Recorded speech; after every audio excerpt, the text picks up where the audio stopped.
Bro, Deontay Wilder's never going to fight Dillian Whyte. It's not happening. You want to know why? Because he's not allowed to. Deontay Wilder has his promoters, his team that protect him from certain fighters, and he also has the WBC. I don't know why. I told you guys one of my logics in one of my previous videos.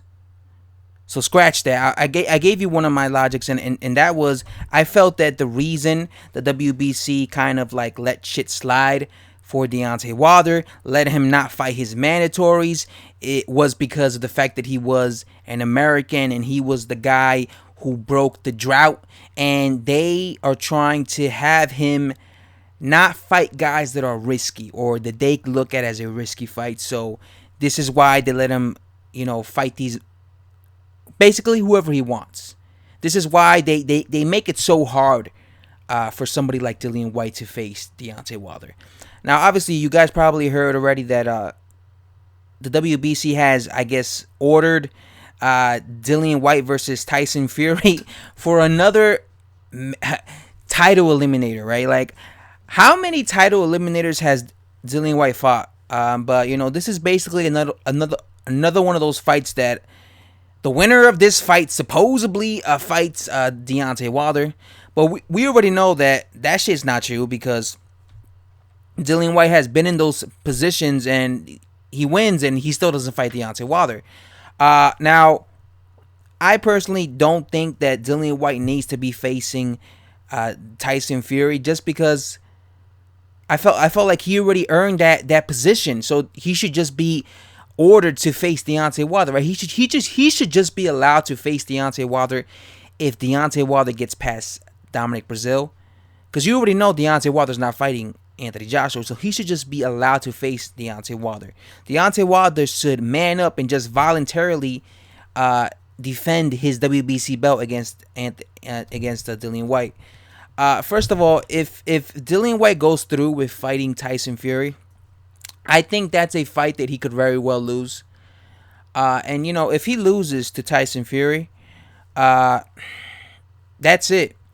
That's it. It's over. First of all, when it comes to the WBC, Deontay Wilder could not fight Dillian Whyte for like 2 years. I mean, Dominic Breazeale won the mandatory position back in late 2017, and he's just fighting Deontay Wilder. So it wasn't like he became mandatory when he beat Eric Molina in late 2017, and immediately Deontay Wilder was forced to fight him in his very next fight. Because, right, then he would have fought him like early 2018. That wasn't the case, right?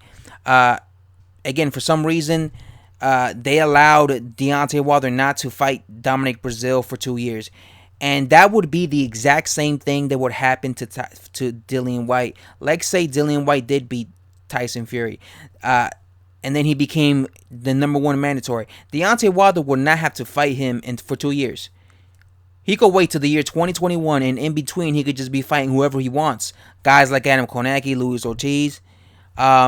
So I feel like either way, even if he fights Tyson Fury, he still has to wait 2 years, because with the WBC, they always seem to allow Deontay Wilder to fight voluntaries and have his mandatory be sit on the sidelines. And you know what the dangerous thing about that is while that mandatory is sitting on the sidelines, he could lose. And you want to know what happens when he loses? He loses that position of being the #1 mandatory, and that could also happen with Dillian Whyte. Like, say he decides to just keep going fighting dudes, and he's already the mandatory for Deontay Wilder, but then he loses. Well, now he can't fight him. So it seems like Dillian Whyte is screwed no matter which way you look at it. He's screwed if he becomes the mandatory, because he would still have to wait 2 years, and in the process of waiting 2 years, he could lose. And if he loses, then forget about the Deontay Wilder fight. And he's also screwed because if he does fight Tyson Fury for that title eliminator, he could lose to Tyson Fury. That's not an easy fight for Dillian Whyte. I'm telling you that right now. I understand Dillian Whyte feels that he could knock out Tyson Fury, but I think skills, I think fights. God, you see, I lost my train of thought. I think, what was I gonna say? Fighters. when they fight certain styles make fights. Thank goodness. That's what I was thinking about. Styles make fights. Dillian Whyte, I think his kryptonite is a boxer. That's what I've always felt.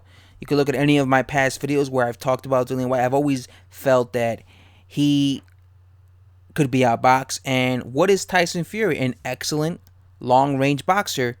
So I think style-wise, that would be a difficult matchup for Dillian Whyte. So there's no guarantee that he will beat Tyson Fury. So, and another thing, do I even think, would Tyson Fury even take that fight? Because Tyson Fury is talking about that he's only going to have 3 fights and then retire. First of all, he's fighting that bum Tom Shorts. And then he said he's going to fight again sometime September. And then, and who is that going to be against? Maybe Tyson Fury himself looks at it as a risk. And he says, oh man, if I fight Dillian Whyte. Because remember, he wants that rematch with Deontay Wilder. So maybe he feels like, oh fuck. If I lose to him, I won't get that rematch with Deontay Wilder. But then again, wait a minute, because isn't he already? If the WBC orders it, then he would have to fight him, right? Unless he gives up that position, unless he says no, I don't want to fight him. Maybe the thing about Tyson Fury is he got like a lucrative deal with ESPN, so he could fight anyone and he'll still make a bunch of money, right? I believe it was like $100 million to fight on ESPN, right? So he could fight whoever he wants and still make a lot of money. So maybe he doesn't even give a fuck about fighting Deontay Wilder in the rematch, because he's like, listen, man, I'm just gonna fight these last 4 fights on ESPN deal, and then I retire because I made all that money. So it just looks like the WBC is not going to allow Deontay Wilder to fight Dillian Whyte ever, and Deontay Wilder probably is happy about that, because Deontay Wilder himself doesn't want to fight Dillian Whyte, because like I said, Deontay Wilder gives these other fighters voluntary he voluntarily defends his belts against guys like what's his name, Tyson Fury, right? In the first fight, that was a voluntary, wasn't it? It wasn't no mandatory. Tyson Fury didn't do jack shit to become mandatory. That was a voluntary. When he fought Tyson Fury, when he fought Luis Ortiz, that was also a mandatory, wasn't it? No, that was also a voluntary, wasn't it? Luis Ortiz wasn't the mandatory for Deontay. Well, he voluntarily fought Luis Ortiz, so that's what I'm saying. Like, Wilder would give all these other dudes a voluntary title shot, but not Dillian Whyte. When it comes to Dillian Whyte, no, Deontay Wilder has to be forced to face someone like Dillian Whyte, right? How come he doesn't just, again, that's really the only way that Deontay Wilder would be forced to face Dillian Whyte, is if he just voluntarily defends his WBC belt against Dillian Whyte, because Dillian Whyte could forget about the WBC. They're trying to make it so difficult for him just to be able to fight Deontay Wilder. Like, they just keep putting obstacles in front of him. And like I said, even if he did actually win against Tyson Fury, he still has to wait 2 years, man. It's not like Wilder has to immediately fight him, because Wilder made Dominic Brazil wait like freaking 18 months. And by then, who knows what would happen in Dillian Whyte's career? He'll be a lot older. Shit, by then he'll be like, what, 33, 34? Who knows? Maybe he'll be on the slide. Maybe then Wilder will be happy to fight him, because he'll be like, all right, Dillian Whyte's on the slide. That's easy money. I don't know, guys. Anyway, guys, I have to say thanks for watching. Subscribe if you're new to the channel. And I'm out, man.